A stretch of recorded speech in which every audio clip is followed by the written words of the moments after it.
الحمد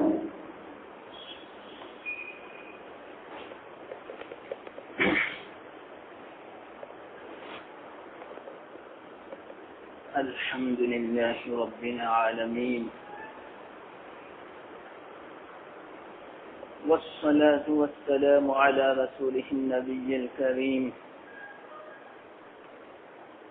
وعلى آله وأصحابه أجمعين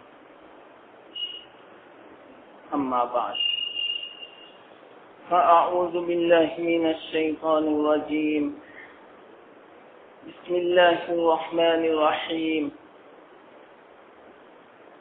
فليحذر الذين يخالفون عن أمره أن تصيبهم فتنة أو يصيبهم عذاب أليم صدق الله مولانا العظيم.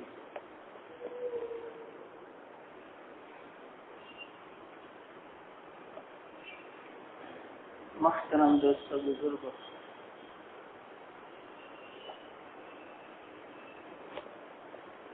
ہمارے سامنے اکثر فتنے کی وہ علامتیں آ چکی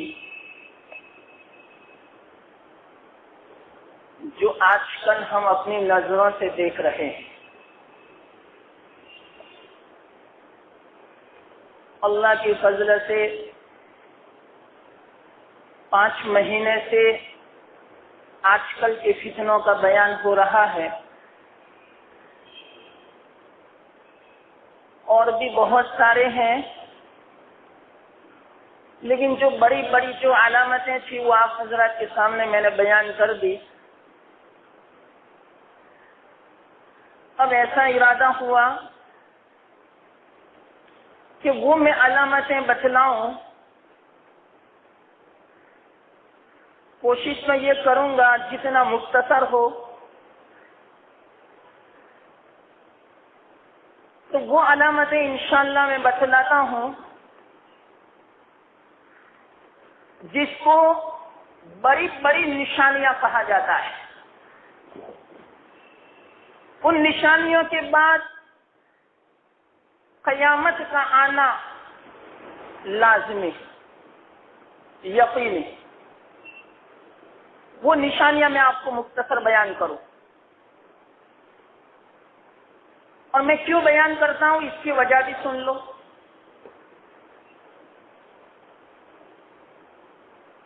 ہمارے آقا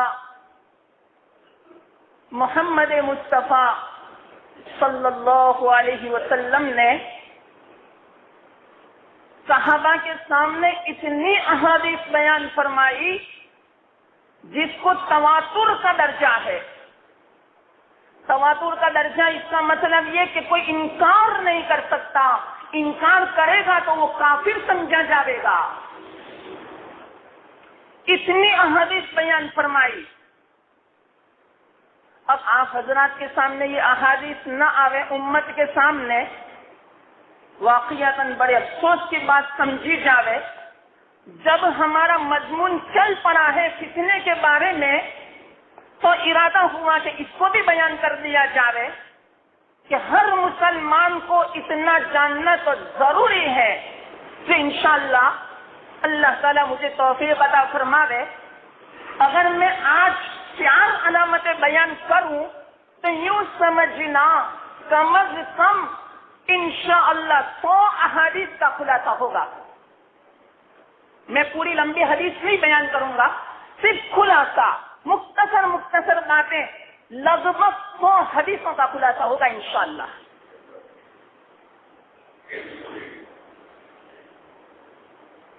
تو سب سے پہلی جو بڑی علامت ہوگی قیامت سے پہلے وہ کون سی ہوگی؟ یہ علامت کو بیان کرنے سے پہلے، اس سے پہلے کیا ہوگا میں مقدمے کے طور پر مختصر بیان کروں.